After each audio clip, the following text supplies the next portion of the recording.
Back to old times, isn't it, Ush? My God, Back on the remind. podcast together. I'm actually dressed though, unlike normal. I got clothes on. That's not my PJs. That's right. Would have been PJs and a beanie Yeah. a Well, year ago. for you though, it's like you already had a workout by the time I get my face online. So yeah. That's right. Although I'm not getting up so early these days. I will be a little bit like you. You're rounding in the mornings. I'm getting up and meditating at 5:30, but I'm not exercising till 6:30. It's all right. It's still good. Yeah, yeah. Our morning routines. So good to see you and catch up with you. And you. So with the Applied Wisdom podcast, Mm. I'm really wanting to explore how challenges are often the biggest transformation or pivot points in our lives.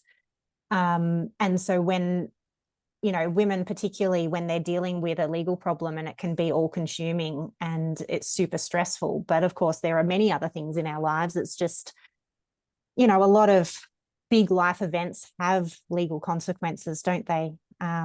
Separations, deaths, moves, in and out of jobs. There's all legal consequences. And I know that you've transitioned a few times, so you're perfect to talk to about this. Many times. Yes. So, I mean, you've built up so many skills since you were a lawyer as well. But looking back, the stress at different points in your career before you did extra training, what did you call on to get through in those times? Good question. I think the first stressor that I can recall as soon as you asked me that question was making the decision to quit law. And I remember having that conversation with my family because they sacrificed a lot to help me, have that career in the first place and help me pay to go to law school. So I felt almost like indebted to them to see it through. So after I spoke to them, they were actually really supportive, which was great.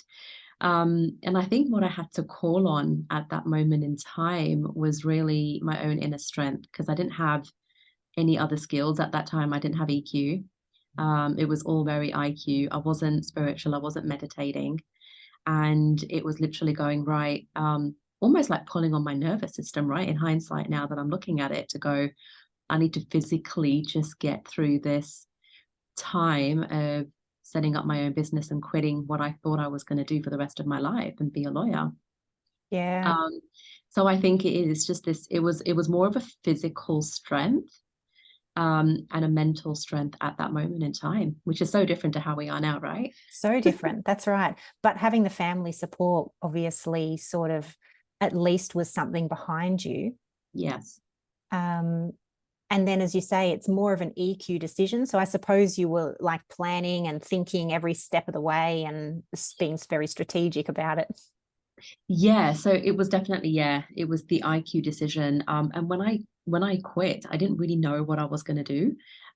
It wasn't a case of I'm going to do EQ or I'm going to, set up EQ Academy. At that stage, it was like, I need to do something different and pick something else. So there wasn't any, I guess, strategy in the sense of what next, which is why it was really relying on that inner self to go, I've got to trust myself and back myself to know that the path will show up as I take those steps. That they say, don't you take the steps and the path will just appear.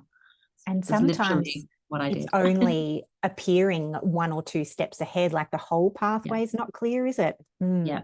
And it's probably good that the whole pathway is not clear, because otherwise I think I would have been a sense of overwhelm if I had seen everything that was there.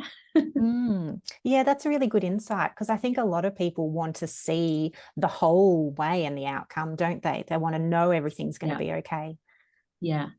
And part of that whole journey is actually going through it, right? So having those few steps and insights appear as they do, and then you're almost forced to be present, aren't you, at that moment in time? You should go, well, I only know the next step is to hand my notice in, or the next step is to think about what I want to do in my career next. And then you're sort of focused on that. Whereas if you are shown all the steps, you're going to go, where do I go now? And you'll end up feeling like a bit of a bouncy ball. Yes, yeah, could do. Because there's so many women that I come across when they're dealing with a major change in their life that are just so uncertain about even the very next decision in front of them. They're like, well, I don't know, what should I do? I don't know what the outcome's going to be if I take that decision versus this decision. Is it going to be the right decision or the wrong decision? And they're just second guessing whether they will make the right decision at all. Absolutely. So when you see only one step ahead, I guess it's such a huge leap even to have some self-trust that it is right. Yeah. Yeah. And I think also it's that short analogy, I think, Jackie, we've spoken about before, because when you're only taking that one step, you can also see behind you. So it's almost you can retreat into that little safety if you take a little step as opposed to this massive leap. Yeah, but it definitely is relying on inner strength when you don't know any other way. And going, right, I'm just going to trust the process, trust what I need to do. And it's listening to that intuition, that inner voice that we know is there, but sometimes we want to dull it and we don't actually want to hear it. And then it keeps popping up louder and louder and louder. And then you're going, right, I'm just going to do this. Yes. And so many of us have squashed that little voice for so long as well. And sometimes, isn't it, that we had a guest on our podcast years ago that said you'll get a slap and then a whack and then a Mack truck will hit you if you just don't listen. Yep. So you'll keep having to learn the lesson until you get it, I guess. Yeah. And I suppose that's hard to hear as well if you are going through a particularly hard point in your life, that that there's a lesson to be learned and that you will come through it and you'll be able to look back in hindsight and think, I've learned so much from that and it's actually the right thing to have happened. Yeah. And I think, it is remembering that everything we go through, we are going to have a takeaway. But when you're in the thick of it, in that moment, you don't really want to listen to that. You just want to, you're almost in that fight or flight, to go, right, I just need to get through the next step, whether that's, changing careers, whether it's going through a divorce, whether it's moving house. It's like, you can self-reflect at the end of it and go, aha, this was the lesson. But in that moment, it's sometimes not easy to find that lesson because we just don't have the emotional capacity to deal with everything in one go, which is navigating that situation plus trying to self-reflect and go, oh, well, what's our universal assignment or what's our lesson in this moment? And I think it also depends on your support network. So, sometimes when you're navigating these situations, there's not many people around you. You might be doing it alone. So yeah, you're sort of pulled to go in with your own intuition more so. So you've just touched then on the emotional capacity to have an understanding and self-reflection in the moment. So what are some skills that we could build in the good times that would bring us more insight and better ability or emotional capacity? I think one of my biggest ones is reframing rejection. So if we do take a leap and things don't go our way, remembering that there's no such thing as failure, there's no such thing as rejection. And I always like that saying that rejection is just redirection. So all you're doing is being put into a different direction, and that's your lesson there, to go that you can't control the outcome, you can't control the situation, and where you're meant to be, you're going to end up. So that's sort of something that I rely on a lot to build my emotional resilience. I think prior to learning about EQ and emotional intelligence, I was very controlling of the outcome. I sort of needed to know what the outcome was going to be, when I was going to get there, what would I feel like when I'm there, and what would I be doing next. Whereas now I'm sort of able to be in the flow. I can surrender to the outcome and go, okay, even if it's not where I needed to be, I'm going to be guided somehow to get to where I need to be, and trusting that that's what's right for me. So I think that's my biggest thing, is reframing the potential rejection, but also surrendering to what's to come, because we don't know what's going to come. We can plan for it, but that can all be thrown out the window. Yeah, absolutely. And I think we hopefully have learned that as a collective a little bit with COVID, because we realized how little control we actually have, even though we think we do. Yeah, it's very interesting. So another challenge that you've had in your life, potentially after you've had some EQ training, how did you approach it differently? And then what did you call on? What were the skills that you had to help you through? I think the next one would have been going through my divorce and moving. So I was married for over 20 years to my first boyfriend and partner. So, you know, making that decision to leave that relationship was huge. And I think definitely at that moment in time, I called on my EQ there. And that was the piece of resilience, and also trusting that the decision I'm making is the right one, even though it's a difficult one. Yeah. So the IQ side of me would have been, oh, it's just easier to stay. There's nothing really wrong in the relationship. And the other side of me is like, yeah, but I need to follow what my heart is and be true to who I am. And maybe there's, a reason that this needs to end in the way that it does. And I think staying calm throughout that, not getting, overly emotional in the process. And then I was able to transfer that calm throughout the people that were involved in the process as well. Because, energy transfers. So it's remembering to stay calm yourself. And that sort of helps the people around you. And then, yeah, to be honest, that worked out really well. It's been a really smooth process, and we're great friends and great co-parents of our daughter. So I think it's just using the EQ in the moment to go, feelings are going to pass. Don't get me wrong. There were times where I was scared, emotional, frustrated, but it's having the awareness that those emotions will come and go, and reminding myself, and also I think my nervous system, that I'm okay and I'm safe. Because sometimes we can catastrophize our emotions and feelings. Yeah, that's right. Yeah, we can get such a physical response to our own stories and emotions that we have on loop. That, huge skill to be able to remain calm and, I guess, keep a bigger perspective as well about not just, I suppose, tunneling down into the potential negativity and just looking up instead. Yeah. And knowing that those feelings are going to pass. Again, it's that saying that it's okay to have, uncomfortable feelings, but don't unpack your bags and live there. Just transition it out. You know that it's going to pass, and you'll move on to the next emotion. And I think it goes back to that feeling of safety. You almost need to create that emotional and psychological safety within your own mind, and go that whatever's going to happen, I'm okay. Like, you can get through this. And it's just that inner self-talk and keeping it positive, even when you feel distressed. I think that's really a way to get through those difficult times. What are you passionate about now? Oh, you know that.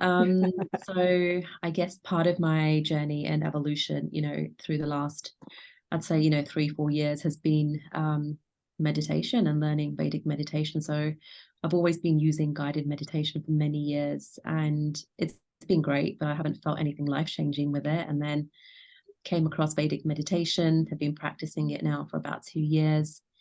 And I decided that's something I want to learn and become a teacher and open up my own little meditation practice center, whatever you want to call it. So at the moment, I'm going through teacher training. And I guess it's funny, I was saying to someone the other day that this period of time is actually more emotionally stressful than quitting the law and going through my divorce, ironically. Wow. When I'm in a state of learning meditation.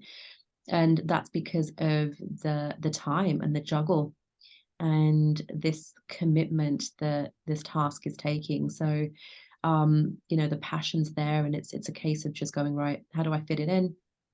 How do I do my rounding? How do I do all the reading? And a phrase that I've actually heard used is, you have to be boringly consistent, right? And it's a non-negotiable that you just do it, and everything else of life becomes almost secondary, and you fit it in around that. And it's the only way to do it. You have to just be boringly consistent with the practices that you've got. And now that I'm in that rhythm, I'm settling into that, which is really nice. It's funny that this is a challenge that you absolutely chose and committed to, and it's the hardest challenge. Yeah, it is. And that's I was just talking about it the other day, going, it's really weird. I've moved house, I've got divorced, I've quit my job, I've changed careers, which are right up there in terms of the most stressful things. But it's been this and learning that's been the most. And it's also been a difficult challenge because it's making me question my beliefs, my emotions. Like, when you're on this journey, everything comes to the forefront, and what you think you actually don't know. So yeah, there's been lots been happening. So yeah, but it's I feel like I'm in the right place and time for this journey to be on. Yeah. So your absolute core being is sort of being shook. Yes. And then you have to keep telling yourself, I've committed to this. This is something that I want. Yes. And keep going. And keep going. And it's funny, when I first started when I first started the meditation training, so rounding, for those that don't know, is a process of breathing, yoga poses, and then meditation, and then you lie down for a bit. And it's a form of stress release, as is meditation. And my teacher was saying that some people release stress in terms of emotion, so they'll cry, and have releases, and other people will release stress physically. And I'm not a crier, even though I'm an EQ coach. Funny enough, I'm just not a crier. So I was like, okay, well, that's not going to happen. So I wonder what the physical will be. And I was getting intense moments of dizziness. So I'd be driving the car and it would happen. I'd be in a work meeting and I felt like I was going to black out. And it was the most stressful thing, because I'm, on one hand, I'm like, oh my God, I'm sick. I've got a brain tumor. What's going on? Obviously, nothing happened. We're physically fit to do what we're doing, but it was just the energetic changes that were happening. And then my Vedic teacher said, he goes, if you imagine a tripod or a stool, three-legged stool, and one is your health, and one is your wealth, and one is your family. And he said, if any of those are shaken, you feel like you're going to crumble. So in that moment, mine was health, and that stool was really shaky. And I was like, what is going on? And I couldn't comprehend. I didn't know when the dizziness was coming, didn't know how long it was going to last. And all my teacher said was, this is part of your process of de-stressing. And he said, it will take as long as it takes. Don't control the outcome. And I was like, this is so hard. And I literally had to surrender. And it took about 6 weeks for the dizziness to stop. Hands down, that was the most stressful 6 weeks of my life. Yeah. Because I didn't understand why it was happening. And then you're alone. It could happen at 2 a.m. and you feel like you're going to black out. Yeah. And it would only last up to 2 minutes. Yeah. And then putting you in unsafe situations with driving and scary. I remember going through, the worst one was going through the Lane Cove Tunnel in a traffic jam. Oh my God. And I was like, I have to get out the car and like just run somewhere. I don't know where I was going to run. Oh, wow. And it took immense strength to get through that. So yeah, hands down, those 6 weeks of that stress release, which is what meditation does. It releases the cumulative stress that we've built up over many, many years. So yeah, but I'm on the other side of it now, which is great. And it almost feels like, what it felt like when you go up in an elevator and your body hasn't caught up to what's happening. It was like that. And I guess the extra capacity that you're building by releasing all this stress from your body, it's such a skill that you now have to carry forward. Yes. For other challenges, because you're going to have another career change. Yes. And it's funny because even when I was talking to my teacher, I said, why don't you tell us that this is what's going to happen? Like, why don't you show us what the curriculum is? Why don't you show us what we're going to experience? And he goes, if you had read the curriculum and you knew how much reading there was, how much rounding there was, and I put in there that you're going to go through a period of dizzy spells for 2 months, he goes, would you sign up? I'm like, no. He goes, there's your answer. So again, it goes back to what we said at the beginning of this podcast, that sometimes it's okay not to know what's ahead, and just go through what you're going through and call upon all the tools and skills that you've got to get through it, and lean on people. I had to lean on my teacher for support. I had to lean on my current partner to go, who's on the other side of the world. And because our daytime is obviously his nighttime and he's sleeping. So only for 1 week, and he's really strict about turning the phone off when he sleeps, but for 1 week I was like, I need you to just keep the phone on, because I feel that worried about what's happening. And he kept the phone on for a week. So yeah, call on the people that you need around you to get you through those times. But yeah, it's just so funny, right? I've been through so much, and it's the meditation training that is the most stressful. Who would have thought? Who would have thought? Oh, wow. But it's so amazing to sort of have seen your transitions over time as well. So yeah, so proud. Thank you. Where would you like people to go to connect with you, or build skill if they need to? So at the moment, everything I do is coaching around EQ, one-on-ones, corporates. We've got an amazing online program to help people get through exactly these challenges we're talking about. So it's on eq.academy. And then just watch this space. We've got another 12 months of teacher training to go through. And then my mission's really going to be just to teach people this amazing skill that's so life-changing once you know how to do it, which you're doing, right? Yeah, I do a lot of meditation, and I'm now doing more Kundalini yoga as well. Beautiful. The chanting makes a big difference for me. Oh, so good. You were having health, but for me, I just have tears running down my face, but I'm not actually feeling an emotion. It's just... it's a release. Yeah. Well, that's what they say. They say that you either release it emotionally or you release it from a physical perspective. So I just don't have tears for whatever reason. Oh, well, at least you don't have the dizziness either anymore. Thank God. So lovely to connect with you. Thank you, Ush, and thanks for sharing all your wonderful wisdom. Thank you.